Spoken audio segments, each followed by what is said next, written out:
Good evening. Wild winds, wild seas, Wild Oats out. It's been a dramatic 24 hours in the Sydney to Hobart, with the favourite among 24 yachts forced to retire from the famous race.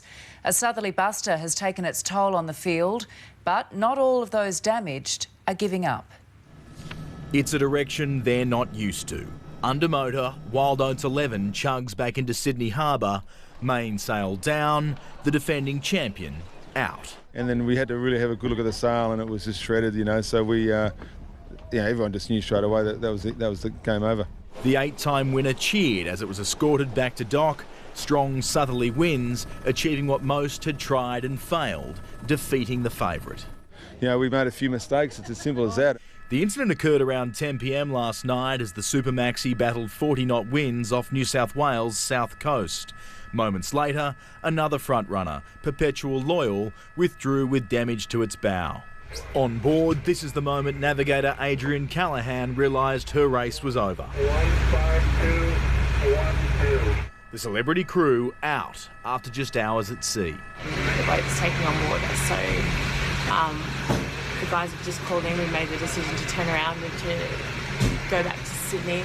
Spirits lifted by smoother waters and playful dolphins this morning. It's been a tough 24 hours. I think obviously everyone's a little bit disappointed in what happened to the boat, but can't control that. Unfortunately we didn't finish, but that's racing. We'll get them next time. The brutal first 24 hours claiming 24 yachts in total. Looks like another broken sail.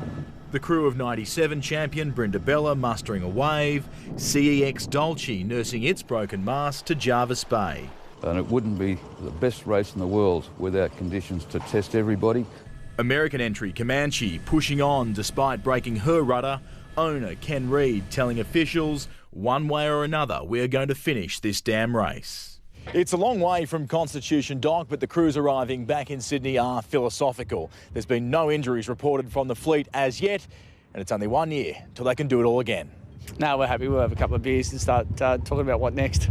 At Wild Oats, skipper and owner already planning the 2016 campaign. Just start planning for next year. You know, that's just the way it is. This team doesn't lay down. It's just keep moving forward. You fall off the horse, you jump back on. So it was a big horse last night we fell off. Charles Croucher joins us from Rushcutters Bay. And Charles, we're expecting more boats to return to Sydney tonight.